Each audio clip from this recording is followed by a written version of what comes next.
नमस्कार, मैं अंजलि मिश्रा। स्वागत है आपका हमारे चैनल में। कानून मंत्री किरण रिजिजू द्वारा हाल ही फिलहाल में एक बयान दिया गया था, जिससे सुप्रीम कोर्ट ने उस बयान पर नाराजगी जताई थी। बयान कॉलेजियल सिस्टम को लेकर था और अब इस बयान को लेकर मानो विवाद बढ़ता जा रहा है। क्यों?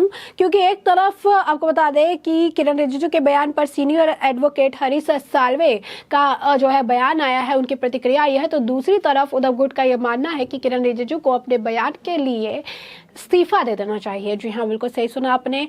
क्या है पूरा माजरा, क्या बयान दिए गए थे, क्या प्रतिक्रियाएं आ रही हैं, एक करके विस्तार से जान लेते हैं। सबसे पहले बात करेंगे कि सीनियर एडवोकेट हरीश साल्वे ने कानून मंत्री किरण रिजिजू के बयान पर क्या प्रतिक्रिया दी है। बता दें आपको कि मोदी सरकार और सुप्रीम कोर्ट के बीच कई मसलों को लेकर तानातानी चल रही है, चाहे फिर वो कॉलेजियम की सिफारिश को ना मानना हो या फिर चुनाव आयुक्त की नियुक्ति का मामला हो। इन तमाम मसलों पर तनाव लगातार बढ़ता दिख रहा है। अब सीनियर एडवोकेट हरीश साल्वे का एक बयान सामने आया है, जिसपे उन्होंने कानून मंत्री किरण रिजिजू को लेकर ये कहा कि उन्होंने अपनी लक्ष्मण रेखा को लांघने का काम किया है।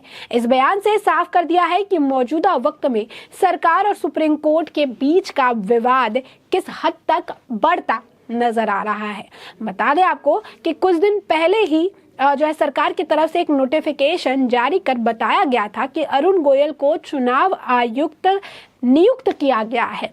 इस नियुक्ति को सुप्रीम कोर्ट में चुनौती दी गई, जिसके बाद सुप्रीम कोर्ट ने सरकार से कड़े सवाल किए थे और सुप्रीम कोर्ट ने सरकार से इस नियुक्ति का पूरा ब्यौरा मांगा और कहा था कि 24 घंटे से कम वक्त में कैसे फैसला लिया गया। सरकार पर यह आरोप है कि अरुण गोयल की रिटायरमेंट देकर तुरंत इस पद पर बिठा दिया गया, जो नियमों के खिलाफ है।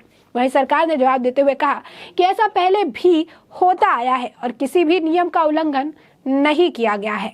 वहीं आपको बताते हैं कि सीनियर एडवोकेट हरीश साल्वे ने कानून मंत्री को लेकर अब ऐसा बयान क्यों दिया है। सुप्रीम कोर्ट ने जब चुनाव आयुक्त की नियुक्ति को लेकर सरकार से सख्त लहजे से सवाल किए थे, तो कानून मंत्री ने इसका जवाब दिया था। रिजिजू ने एक कार्यक्रम में दौरान सुप्रीम कोर्ट की टिप्पणी पर सवाल खड़े करते हुए कहा कि यह किस तरह का सवाल है। अगर ऐसा है तो आगे लोग ये भी पूछ सकते हैं कि कॉलेजियम किस तरह से जजों के नामों का चुनाव चुनता है। इस पर भी सवाल जो है उठाए जा सकते हैं। जजों को अपने फैसले के जरिए बोलना चाहिए कि इस तरह की टिप्पणी करने से उन्हें बचना चाहिए। अब कानून मंत्री के उस बयान का जिक्र करते हुए हरीश साल्वे ने एक इवेंट के दौरान इसे लक्ष्मण रेखा लांघना बताया।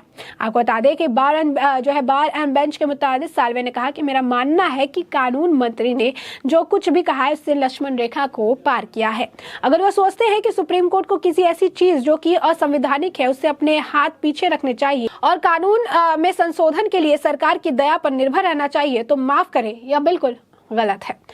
अपने संबोधन के दौरान साल्वे ने राजद्रोह कानून का भी जिक्र किया, जिसमें उन्होंने कहा कि सुप्रीम कोर्ट को राजद्रोह कानून को खत्म करना चाहिए, क्योंकि उनकी राय में यह एक औपनिवेशिक कानून था जो फ्री स्पीच के खिलाफ था। तो हमने आपको बताया कि किस तरीके से सीनियर एडवोकेट हरीश साल्वे द्वारा कानून मंत्री किरण रिजिजू के कॉलेजियल सिस्टम को लेकर दिए गए बयान पर प्रतिक्रिया आई है, जिसको उन्होंने ये कहा है कि कानून मंत्री किरण रिजिजू ने जो ये बयान दिया है ये साफ तौर पर कहीं लक्ष्मण रेखा का उल्लंघन है। यानी कानून मंत्री किरण रिजिजू ने लक्ष्मण रेखा पार की है, ऐसा सीनियर एडवोकेट हरीश साल्वे का मानना है। वहीं अब चलते हैं कि आखिर उद्धव ठाकरे की तरफ से क्या कहा है। आखिर ये कॉलेजियल सिस्टम, सुप्रीम कोर्ट, कानून मंत्री, मोदी सरकार के बीच में सडन जो है उद्धव ठाकरे की एंट्री कैसे हो गई है। उद्धव ठाकरे और शिवसेना इस पूरे मामले में क्यों भड़की है, उनका इस पूरे मामले से क्या लेना देना है, क्या कनेक्शन है, विस्तार से बात कर लेते हैं। बता दें आपको, शिवसेना के उद्धव ठाकरे नीतू धड़े ने बृहस्पतिवार को ये कहा, यानी कल ये कहा कि केंद्रीय कानून मंत्री किरण रिजिजू के न्यायाधीशों की नियुक्ति को कॉलेजियम प्रणाली पर टिप्पणी कर लक्ष्मण रेखा पार कर दी है। यानी उनके बयान भी सेम थे। उन्होंने कहा कि और उन्हें इस्तीफा दे देना चाहिए। यानी इसी बयान को लेकर उनका मानना है कि किरण रिजिजू यानी कानून मंत्री को इस्तीफा दे देना चाहिए। पार्टी के मुखपत्र सामना के संपादकीय में आरोप लगाया गया कि नरेंद्र मोदी सरकार न्यायपालिका सहित सभी महत्वपूर्ण संस्थानों को नियंत्रित करना चाहती है।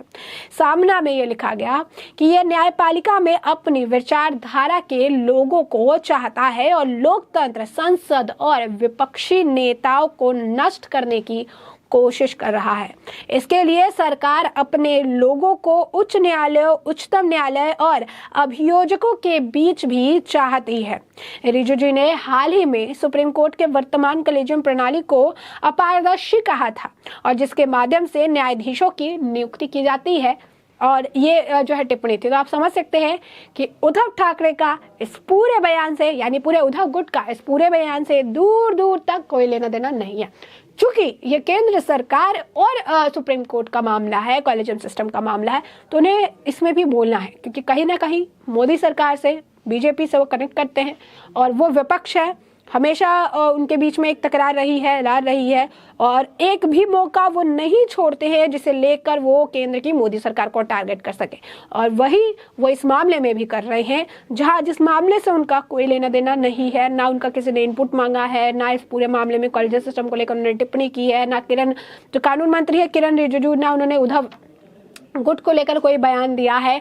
यानी अपने तरफ से कोई किसी तरीके की कोई बयानबाजी कानून मंत्री की तरफ से उद्धव गुट को लेकर नहीं की गई है। चूंकि ये केंद्र सरकार से जुड़ा मामला है, मोदी सरकार से जुड़ा मामला है, तो इसमें उद्धव गुट का इनपुट देना लाजमी है, क्योंकि बीजेपी ने उनकी सरकार गिरा दी। 2.5 साल बाद ही जो है ज्यादा वो राज नहीं कर पाए। उनकी महाविकास अघाड़ी सरकार, जो कि मिली भगत की सरकार थी, ये गिर गई और इसका मलाल है। और ये मलाल वो समय समय पर अलग अलग मुद्दों के जरिए निकालने का प्रयास करते रहते हैं, जो इस मामले में भी साफ तौर पर, स्पष्ट तौर पर देखने के लिए मिल रहा है।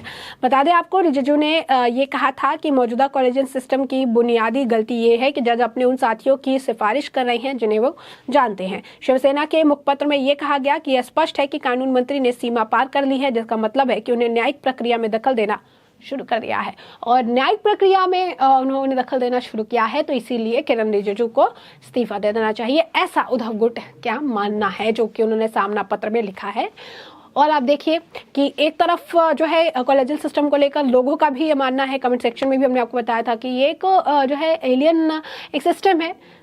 जज का बेटा जज या फिर लॉयर का बेटा लॉयर बनेगा, तो बाकी जो लोग साधारण फैमिली से आते, साधारण घरों से आते हैं, जिनको लॉ करके लॉयर या जज बनना है, उनका क्या होगा। और इस वजह से कहा गया था कि इसमें थोड़ा चेंजेस लाए मोदी सरकार, इसमें थोड़ा कुछ चेंज करे, कुछ अलग अदल बदल करे। तो ये हमेशा से जो मांग है उठाई जा रही है, और इसी कारण से रिजिजू ने भी ये बयान दिया था। 20 फाइलें भी इनके लौटाई गई। और अब इस पूरे मामले पर आप देख सकते हैं लक्ष्मण रेखा लांघना इस पूरे मामले को कहा जा रहा है, और अब उद्धव ठाकरे भी इस पूरे मामले में किरण रिजिजू का इस्तीफा मांगती नजर आ रही है। तो ऐसे में हमने आपको पूरा मामला बड़े विस्तार से बताया कि पूरा मामला क्या है, और अब इस पूरे मामले पर आपकी भी जो राय हो हमें कमेंट सेक्शन में कमेंट करके जरूर साझा करें। धन्यवाद।